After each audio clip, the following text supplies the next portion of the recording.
बिस्मिल्लाहिर्रहमानिर्रहीम। Hello, welcome back to my channel chemistry zone. आज जो हम पढ़ रहे हैं वो कौन सा है, वो प्रीवियस ही टॉपिक है, बस उसका जो अगला पार्ट है वो करें। सबसे पहले तो जो है जो स्टूडेंट यहाँ पे नए हैं मैं उनको बता दूँ, हमारा यूनिट 2 स्टार्ट हो चुका है। जो हमारे पास स्ट्रक्चर ऑफ एटम है as a wave mechanical approach के थ्रू हम पढ़ रहे हैं। मीन्स के हम जो यहाँ पे पढ़ रहे हैं वो वेव मैकेनिक्स है। ठीक है जी। तो हम स्ट्रक्चर ऑफ एटम देख रहे थे। सबसे पहले हमने जो पहला चैप्टर पढ़ा था वो क्लासिकल मैकेनिक्स के थ्रू था, ये हमारे पास वेव मैकेनिक के थ्रू है। अगर आपने पिछली वीडियोस नहीं देखी तो वो देख लें, क्योंकि जो ये टॉपिक है ये एक दूसरे से कनेक्ट है। वीडियो को स्टार्ट करने से पहले हमारे पास जो है क्या चीज़ है, आपने एक काम करना है कि चैनल को सब्सक्राइब कर लेना है और शेयर कर देना है। और अगर in the end of video आपको कोई भी प्रॉब्लम हो तो मुझे कमेंट सेक्शन में ज़रूर बताएं। तो चलिए जी देखते हैं। पिछली वीडियो में हमने जो देखा था वो हेसनबर्ग अनसर्टेनिटी प्रिंसिपल था। ठीक है, उसने हमारे पास जो था क्या था कि ये चीज़ प्रूव की थी। उसने एक हमारे पास फार्मूला भी दिया था जिसमें उसने ये बताया था कि हमारे पास जो पोजीशन और मोमेंटम है वो एट द सेम टाइम हम फाइंड नहीं कर सकते। अगर जो है आप 100%, एक तो ये एक्यूरेसी के साथ फाइंड नहीं कर सकते, दूसरा आप अगर फाइंड करेंगे भी तो पोजीशन वगैरह, तो ये आप प्रोबेबिलिटी फाइंड करेंगे कि कहाँ पे इलेक्ट्रॉन की पोजीशन है। यहाँ तक बात क्लियर है। हेसनबर्ग अनसर्टेनिटी प्रिंसिपल ये कहता था कि at the same time, means कि एक प्रूफ था हमारे पास डी ब्रॉगली का। तो ये हमारे पास इक्वेशन दी गई थी। अब वही इक्वेशन हम किस चीज़ में फाइंड करेंगे, यूज़ करेंगे, सॉरी। यहाँ हम दो न्यूमेरिकल्स हैं, इनमें जो है हम ये फाइंड करेंगे क्या चीज़, अनसर्टेनिटी फाइंड करेंगे। अब देखिए पहले ये कह रहा है हमारे पास calculate the uncertainty in the position of electron in which uncertainty in velocity is 5.7 multiply 10⁵ metre per second. अब देखें, आपको पता है कि हमारे पास अनसर्टेनिटी का प्रिंसिपल ये वाला था। ठीक है, डेल एक्स जो थी वो ऑलरेडी ये डिस्कस हो चुका है क्या चीज़ थी, डेल पी मोमेंटम था, और ये सारी एच प्लैंक कांस्टेंट वगैरह ये सारी चीज़ें पीछे ऑलरेडी गिवन है, तो यहाँ पे ये डिस्कस नहीं करनी। हमने सिर्फ इनको फार्मूला पुट करके, वैल्यूज पुट करके निकालना है। आप देखिए कि ये मैंने थोड़ा सा डिराइव कर दिया है ताकि डायरेक्ट जो है आपको कोई मसला ना हो। तो यहाँ पे आपको पता है कि वेलोसिटी चेंज होने वाली चीज़ है हमारे पास, और साथ में ये वहीं आएगा। ऑलरेडी इसकी वैल्यू जो होती है वो डिटरमाइंड होती है, इसकी भी हमारे पास 3.14 है, ये प्लैंक कांस्टेंट है। ठीक है, अब ये हमारे पास जो है यहाँ पे अगर आ जाता है, जो नीचे आके क्या होगा, ये मल्टीप्लाई हो जाएगा, इतना आपको पता है। यहाँ पे ये वाली जो चीज़ है, आपने यहाँ पे क्या चीज़, अनसर्टेनिटी फाइंड करनी है। मीन्स के आपने एक्स फाइंड करना है। ठीक है, तो यहाँ पे ये सारी चीज़ें नीचे आ गई और ये हमें चीज़ें ऑलरेडी गिवन भी हैं। यहाँ पे अगर आप गिवन डेटा देखते हैं तो मेरे पास Planck constant, mass of electron और जो हमें वेलोसिटी दी गई है वो ऑलरेडी गिवन है।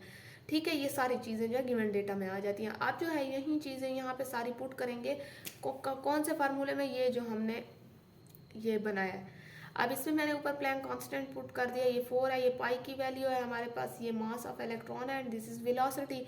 अब यहाँ तक क्लियर है। अब ये पूरी कैलकुलेशन के बाद जो आंसर आ रहा है वो मीटर में है, क्योंकि आप खुद देखें 1 kg इस kg से कैंसिल हो जाएगा, 1 मीटर इससे कैंसिल हो जाएगा, 1 मीटर बचेगा, ये सेकंड ये इससे कैंसिल हो जाएगा, सिर्फ 1 मीटर बचा तो हमारे पास ये एक उसमें आ जाएगा। यहाँ तक बात क्लियर है। अब इसके कैलकुलेशन या आप कैलकुलेटर पे कर सकते हैं, तो मेरे पास आंसर लास्ट में ये आएगा। अब देखें दूसरा न्यूमेरिकल हमें क्या कह रहा है, वो कहते हैं कि the uncertainty in the position and velocity of a particle are 10⁻⁻10 metre and 5.27 multiply 10⁻⁻24 metre per second. Calculate the mass of particle. आपने यह क्या चीज़ फाइंड करनी है, ये है मास ऑफ पार्टिकल फाइंड करना है। ठीक है, तो हमारे पास जो है ये सही वही सेम फार्मूला आपके पास आएगा, डेल एक्स डेल जो है आपके पास M del V velocity H Planck constant over 4 pi आएगा। आपके पास गिवन डेटा क्या है, आपको पता है प्लैंक कांस्टेंट की वैल्यू ऑलरेडी गिवन होती है, मीन्स कि ऑलरेडी डिटरमाइंड है, नोन है एक्सपेरिमेंटली। डेल एक्स जो है वो अनसर्टेनिटी जो है आपके पास गिवन है ये वाली, और यहाँ पे ये वेलोसिटी भी गिवन है। आपने मास फाइंड करना है, मीन्स के मास यहीं पे रह जाएगा, बाकी चीज़ें यहाँ आके नीचे डिवाइड हो जाएंगी। कैसे, ऐसे हमारे पास h/4 pi multiply by, sorry mass तो फाइंड करना है ना, तो ये होगा डेल एक्स और डेल वी तो ये वाला फार्मूला जो है लास्ट पे निकलेगा, यहाँ डायरेक्ट है तो आपने इस फार्मूले में पुट करना है। अब देखिए कि ये 4 है, ये पाई की वैल्यू है, ये डेल एक्स की वैल्यू है और ये डेल वी की वैल्यू है आपने इसमें, और ये एच की वैल्यू जो है ये, ठीक है। अब इसने आपने जितना भी ये फाइंड किया है आपके पास जो है वही बात है कि यहाँ आंसर ग्राम में आएगा। ग्राम में कैसे आएगा कि यहाँ पे जो है पहले किलोग्राम है, सॉरी ग्राम में लास्ट में आएगा, इसे कन्वर्ट करते हैं तो नीचे लास्ट में ग्राम, पहले किलोग्राम में आएगा। यहाँ पे आप देख सकते हैं कि मेरे पास 2 मीटर है तो वो इस 2 से कैंसिल हो गए, 1 सेकंड है तो वो इससे कैंसिल हो गया, तो मेरे पास सिर्फ केजी बच गया।